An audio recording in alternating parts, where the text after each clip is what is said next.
նախև առաջ մեզ համար կանխատեսել էր այս դատավճիռը եւ այս պատժաչափն ու պատժատեսակը։ Եթե հիշեք,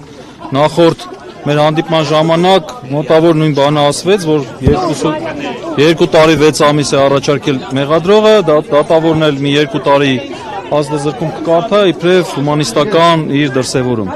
Մի կարևոր բան էլ տեղի ունեցավ, որ կոնկրետ մենք արձանագրեցինք եւ դրա տեսախցիկների կողմից նույնպես Միքայել Սրբազանը մեղադրվում էր քրեական օրենսգրքի 422 հոդվածի 2-րդ մասով նախատեսված արարք կատարելու համար։ Այսօր դատանը կարդալուց նրան մեղադրեց 442 հոդվածի 2-րդ մասով։ Լրիվ ուրիշ հոդված։ Ինչի մասին։ Այս հոդվածը լրիվ ուրիշ բանի մասին է, վերաբերում է պաշտոնատար անձի կողմից ապօրինի ձեռնարկատիրական գործունեությանը մասնակցելու։ Դատարանը ուրիշ հոդվածի մասին խոսեց հիմա։ Այսինքն լեգիտիմ չի այս վճիռը։ Տեսեք, մենք հիմա միասին արձանագրեցինք, որ դատավորը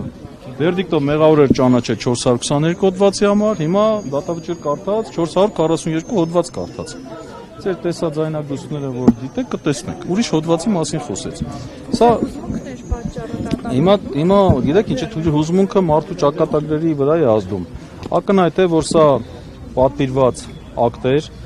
եւ Միքայել Սրբազանը չի կատարել ոչ 442 հոդվածը, ոչ 422 հոդվածով կատարված նախատեսված արարք։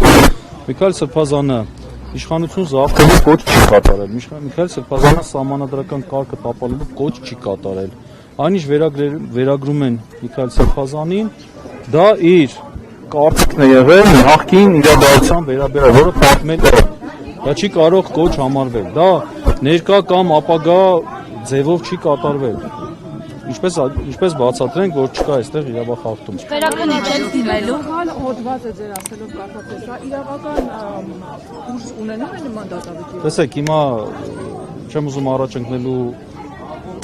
որոշ հուշումներ տալ դատավորին, հիմա տեսնենք։ Այո, ավելին ասեմ, մենք արդեն ստացել ենք Վճռաբեկ դատարանի որոշումը, որով մեր բողոքը վարույթ չի ընդունել է մերժել է առաջի կալանքի հետ կապված եւ այդ մասով մենք նաեւ միջազգային ակցիան ենք դիմելու, եվրոպական դատան ենք դիմելու։ Այս դատավճիռը արդեն աշխատում ենք այդ ուղղությամբ։ Դատավճիռը անպայման բողոքարկվելու է վերաքննիչության, Միքայել Սրբազյանը նույնպես սպասում էր այս դատավճռին, այսինքն ինքն էլ էր ակնկալում, ինքը հոգեպես պատրաստ էր, այո, ինքը ի սկզբանե տրամադրված էր, որ իր նկատմամբ քաղաքական հետապնդում է իրականացվել եւ իրականացվում։